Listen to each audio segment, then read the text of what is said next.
Saudara, mahasiswa di sejumlah daerah menggelar aksi, mereka menuntut sejumlah kebijakan pemerintah. Lalu kemudian muncul pertanyaan besar, apakah tuntutan para mahasiswa ini mencerminkan kegelisahan publik yang sesungguhnya, ataukah pemerintah punya pertimbangan yang berbeda dalam menjalankan kebijakannya?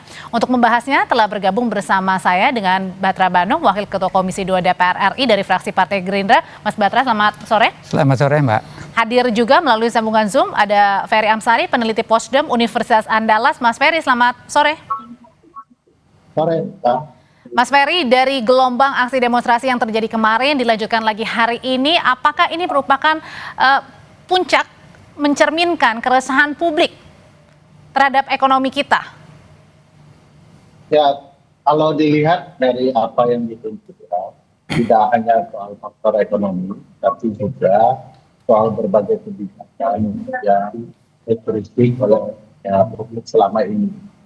Dan bagi saya ini belum tentu puncak juga, karena problematika ekonomi dan lain-lainnya masih terus berdampak. Dan saya pikir ini juga karena disebabkan oleh lambannya pemerintah merespon saran dan masukan kepada pemerintah dan publik. Jadi tentu saja ini bagian dari akumulasi berbagai peristiwa ya, terutama bahkan kan ada tuntutan untuk tidak banyak terlalu bicara kepada presiden, tetapi fokus kepada kerja ya, yang membuat penyelenggaraan makin baik. Apa yang menurut Anda, Mas Ferry, yang paling meresahkan sehingga mahasiswa akhirnya turun ke jalan? Apakah karena pelemahan dolar nilai tukar rupiah, ataukah justru karena kenaikan mendadak Pertamax beberapa hari lalu, atau ada faktor-faktor lainnya yang memicu nih kemarahan dari mahasiswa sehingga mereka turun ke jalan di beberapa daerah? Ya, semua itu karena akumulasi kebohongan pemerintah ya. Misalnya soal dolar dan naiknya harga minyak. Pemerintah kan selalu mengatakan fundamental ekonomi kita baik, kita sedang tidak bermasalah soal itu. Tapi faktanya malah meresahkan publik, harga BBM naik dan kemudian disusul pasti saja harga kebutuhan pokok yang bagi saya akan berdampak kepada publik. Harusnya pemerintah mengakui saja ada kealpaan, kesalahan dalam tata kelola ekonomi, dan memohon kepada publik untuk mengerti dan memperbaiki beberapa kealpaan. Misalnya MBG ya, kan itu uang yang sangat banyak. Kalau kemudian dialihkan uang yang banyak itu kepada kebutuhan publik, saya yakin mungkin Indonesia dari segi ekonomi tidak akan terlampau menyusahkan publik, meskipun cengkraman ekonomi global terus menyerang berbagai bangsa ya, termasuk Indonesia. Jadi ini juga soal faktor kepemimpinan dan sikap anti kritik dari pemerintah. Ada sikap kepemimpinan anti kritik dari pemerintah, Mas Batra, dan juga tadi adanya mungkin sesuatu hal yang kurang puas dari mahasiswa dan juga masyarakat sehingga membuat mereka turun ke jalan. Pertanyaannya, apakah ketika tata kelola ekonomi kita diperbaiki seharusnya mahasiswa ini menjadi puas dan tidak turun ke jalan? Berarti artinya ada miss di sini. Ya, saya ingin menyampaikan bahwa apa yang dilakukan oleh adik-adik mahasiswa hari ini terkait turun ke jalan, dan itu menurut hemat kami sesuatu yang diperbolehkan, tidak dilarang, karena memang negara kita kan negara demokrasi dan patut kita syukuri bahwa kita salah satu negara demokrasi terbesar. Maka yang namanya negara demokrasi, meskipun kabarnya katanya sempat dihalau juga itu. Namanya negara demokrasi tentu berbeda pandangan itu adalah keniscayaan, hal yang lumrah, dan ini terus harus dipelihara sebagai bangsa demokrasi. Dan saya pikir Pak Prabowo berkomitmen ya, bahwa setiap kritikan, masukan, pandangan, beliau selalu menyampaikan terima kasih, karena itu juga bagian daripada mengontrol pemerintah agar tetap di rule yang benar. Terbukti misalnya Pak Prabowo pada saat berpidato di DPR menyampaikan terima kasih kepada PDIP karena banyak memberikan masukan, kritik, dan itu juga kan bisa dijadikan landasan masukan-masukan itu dalam rangka untuk membuat kebijakan pemerintah dari berbagai perspektif. Maka dari itu kalau kita lihat, sering saksikan, kita berterima kasih sama Pak Prabowo. Mungkin presiden yang paling sering memanggil para tokoh-tokoh yang dianggap kompeten, para tokoh-tokoh yang dianggap punya pengalaman, selalu beliau panggil untuk diajak berdiskusi dan terakhir kita lihat saksikan kemarin misalnya Pak Khatib Basri dan Pak Menkes dan Luhut. Kalau tadi Mas Batra katakan memang benar Pak Prabowo seringkali memanggil tokoh-tokoh penting untuk bisa berkonsultasi, menanyakan seperti apa, dan terakhir bukan hanya Pak Khatib, ada juga Pak JK kemarin yang sempat ditemui oleh Pak hari Prabowo. Ini Pak JK. Ya, pertanyaannya kalau begitu harusnya dengan menemui tokoh-tokoh kan ada perbaikan yang diharapkan masyarakat. Ketika sampai turun ke jalan berarti artinya ada ketidakpuasan yang masyarakat atau teman-teman mahasiswa ini rasakan, Bang Batra. Ya, sebetulnya kalau yang tuntutan mahasiswa misalnya ada poin yang pertama, bagaimana soal pemborosan. Sejak awal Pak Prabowo memimpin sudah menyampaikan berpidato bahwa kita harus mengefisiensikan anggaran dan terbukti itu dipraktekkan. Misalnya semua kementerian lembaga disuruh untuk menghemat, mengurangi perjalanan dinas, mengurangi misalnya pengeluaran-pengeluaran yang tidak penting, misalnya ATK sekarang kan sudah dihilangkan semua.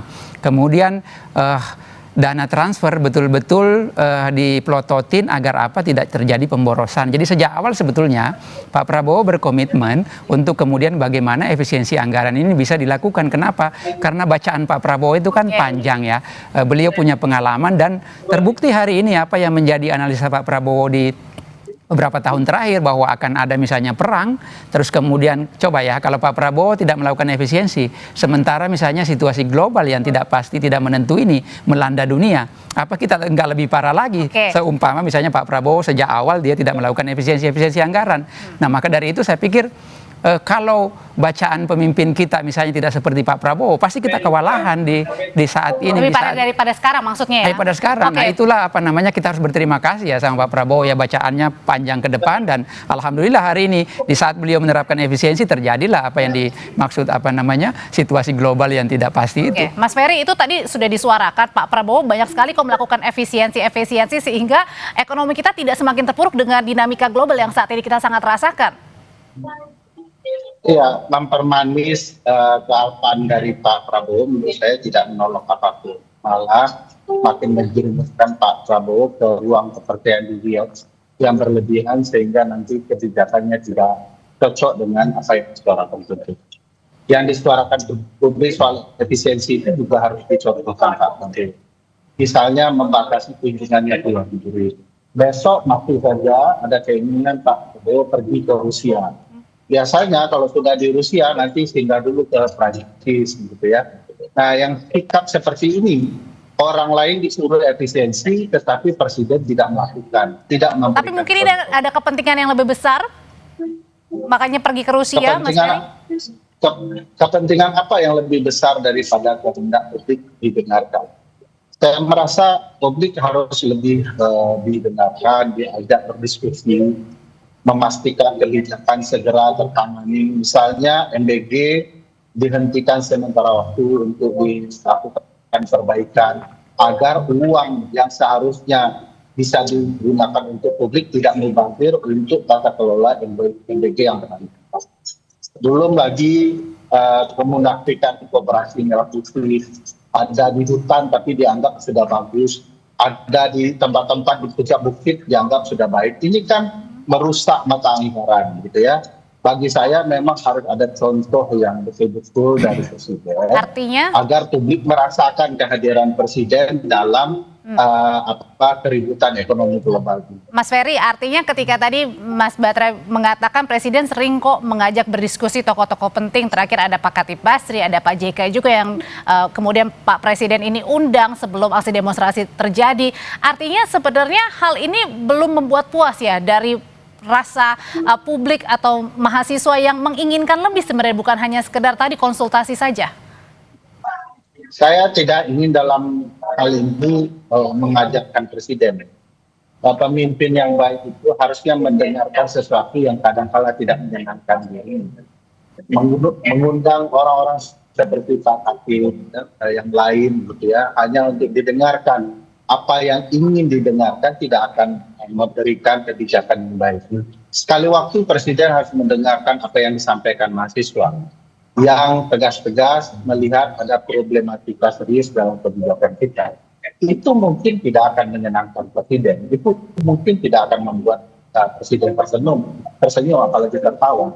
Tetapi itu sudah pasti bisa membuat presiden mampu memilih pilihan terbaik untuk kebijakan. Jadi ada kalanya presiden harusnya memanggil orang-orang yang betul menggunakan pendekatan ekonomi yang di titik tertentu ekstrim terdengar bagi presiden, karena misalnya menghentikan MBG sementara waktu itu sepertinya ekstrim bagi presiden. Dan presiden punya kecenderungan selalu ingin mempertahankan sesuatu karena gengsi. Begitu ditangkap Pak Dadan gitu ya, lalu besoknya dia sudah ceramah bahwa dia akan mempertahankan ini, dan seolah-olah menganggap kesalahan Pak Dadan bukan kesalahan dia. Dia lupa yang menunjuk Pak Dadan adalah dia sendiri gitu ya. Nah, di titik ini yang menurut saya sangat penting untuk disadari oleh Pak Presiden. Dan tidak. Oke, kalau gitu pertanyaan selanjutnya adalah dengan tadi ada, berarti artinya ada ketidakpuasan yang masih dirasakan oleh masyarakat, Mas Batra dan juga Mas Ferry. Nah, satu sisi juga mahasiswa bukan hanya tadi menuntut perbaikan tata kelola ekonomi, tetapi juga mahasiswa menginginkan agar pemerintah ini lebih terbuka terhadap kritik, mengakui kesalahan dan memperbaiki memang kalau ada kebijakan-kebijakan yang dirasa kurang. Pertanyaannya kalau tadi ada kita lihat di media sosial ada beberapa aksi mahasiswa yang juga ingin menyuarakan, tapi kemudian akan susah untuk menyuarakan hal tersebut. Menurut Anda, apakah jangan-jangan ruang partisipasi publik ini semakin sempit sekarang? Usai jeda, tetap bersama kami, nanti kami akan membahasnya di Sapa Indonesia Malam.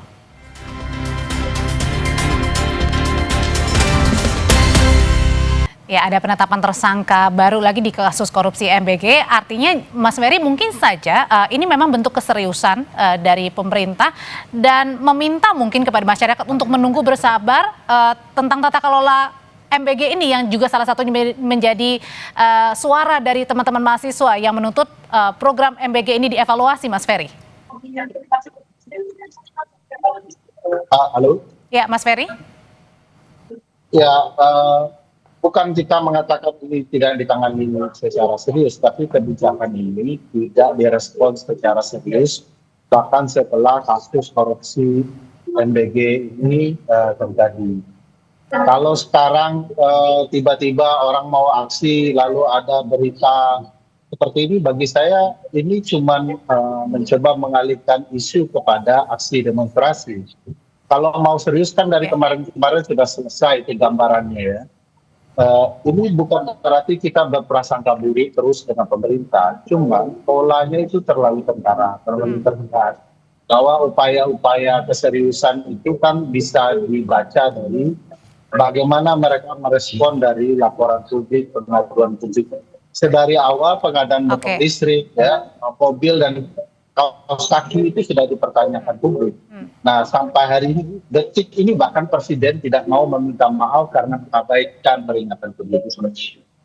Oke, artinya adalah memang penyidikannya memang tetap berjalan, tetapi hal lain yang perlu dievaluasi ini juga menjadi kritikan bagi teman-teman mahasiswa dan juga masyarakat, terutama soal program MBG. Nah, berikutnya Mas Batra, yang dituntut oleh mahasiswa adalah mahasiswa juga ingin pemerintah yang lebih terbuka terhadap kritik, mau mengakui kesalahan. Kalau kita lihat di beberapa media sosial, bahkan teman-teman mahasiswa ini menyatakan kami ini bukan penjahat, membawa niat tulus untuk perbaikan Indonesia. Jadi jangan kemudian kami yang dimusuhi. Tanggapannya, apakah ini artinya teman-teman mahasiswa yang berdemonstrasi hari ini seakan-akan semakin dikurangi untuk daya mereka untuk bisa bersuara, mengkritik pemerintah?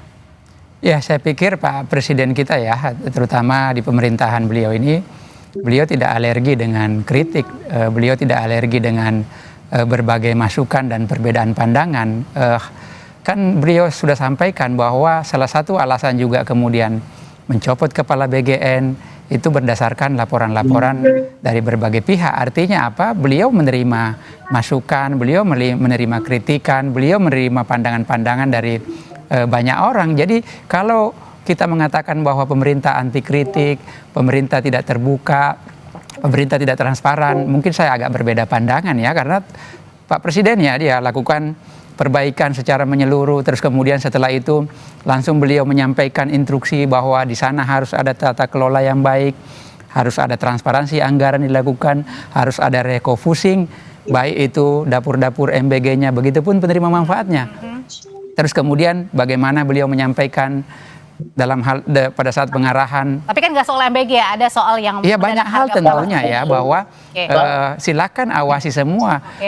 Publik diajak untuk mengawasi, masyarakat diajak untuk mengawasi, DPR diajak untuk mengawasi, dan terutama melibatkan para penegak hukum kita. Jadi kalau kita berbicara bahwa tidak ada transparan, tidak ada keterbukaan, saya agak berbeda pandangan, karena Presiden secara gamblang menyampaikan dalam setiap berpidato, dalam setiap penyampaiannya, bahwa beliau terbuka dengan kritik, beliau terbuka dengan masukan, dan dengan itu beliau memerintahkan agar pengolahan anggaran yang selama ini, misalnya kebocoran anggaran kita begitu besar, bagaimana beliau sangat serius memberesin tata kelola SDA yang selama ini dianggap para pengusaha-pengusaha yang menguasai lahan-lahan kita, para pengusaha yang menguasai batu bara, nikel, begitupun dengan misalnya kelapa sawit yang selama ini berpuluh-puluh tahun mereka mendapatkan keuntungan yang sebesar-besarnya, tetapi yang diberikan kepada negara sangat minim. Apakah itu bukan perbaikan tata kelola yang baik? Dan dalam sejarah perjalanan bangsa ini baru Pak Prabowo yang seberani itu melakukan hal tersebut.